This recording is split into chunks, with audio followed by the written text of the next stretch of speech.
And now the next guideline, I'm focusing on is guideline number 6 for our strapless bodies, and I marked that on the back as well. And that is a combination of guideline number 1, 2, and 3. That is a total of these 3 guidelines. That's what makes up number 6. And next I am marking my design on my pattern, and I want a curvy neckline. So I like for where my curves meet to be smooth, so that's why I'm scoring in.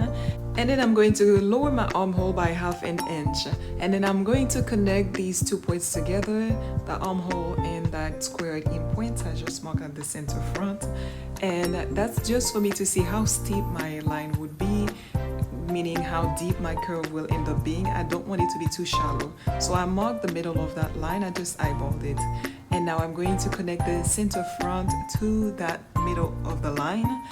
And this is the first time I'm trying this. I saw something and I liked it and I wanted to try it. And now I'm flipping my curve ruler to connect the armhole to the middle of that point as well, so I can create my curve. And granted, this is not the final design, because once you close your guidelines, that's when you really smooth out your lines and get the actual design that you want on your pattern. And now that I have a rough draft of my design line, I am going to connect it to my guideline since it's not connected. And now that that's done, I am going to shape the side of my bust, and you do not want it to be like a cone, so you need your curve ruler to shape the side. And I have the more shallow part of my curve ruler on the top part because I'm more shallow on top. I just feel like that helps, but I do think that's the right way anyway, that people do things. Otherwise, I feel like if I didn't do that, I would have gotten a superficially rounded bust. It would just be super round. It would look very fake instead of my chest blending in. And I'm going to do the same thing on the other side, blending my lines, my contour line to the bodice line, the guideline.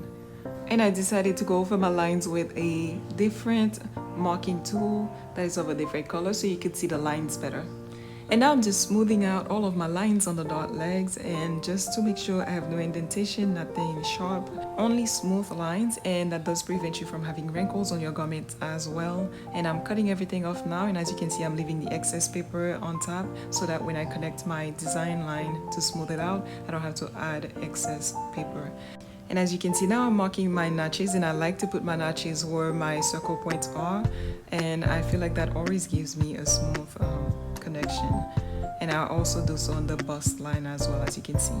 And now that my guideline is closed, I can now finish off my design line. As you can see, my notches are meeting at the circle points, and that's what I like to do when my pieces are going to be separated.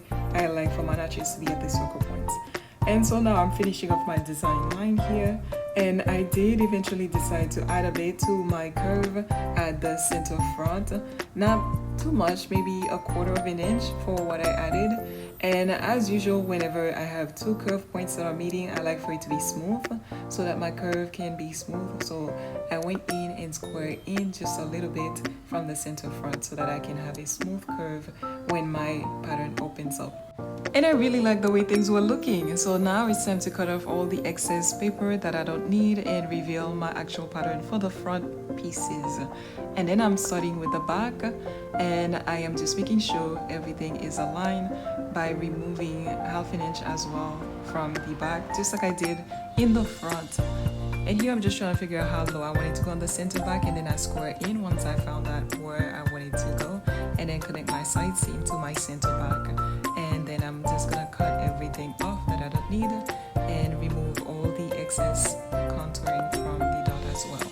And then I'm just gonna mark my center back for what it is and my side back for what it is, so I do not get any pieces confused. And here I'm tipping things down so I can smooth out my line for the back. And I'm just gonna cut out the excess that I don't need. And then my pattern is pretty much done. I am pretty much done with the strapless bodice. I like how all my pieces connect smoothly at the side seam.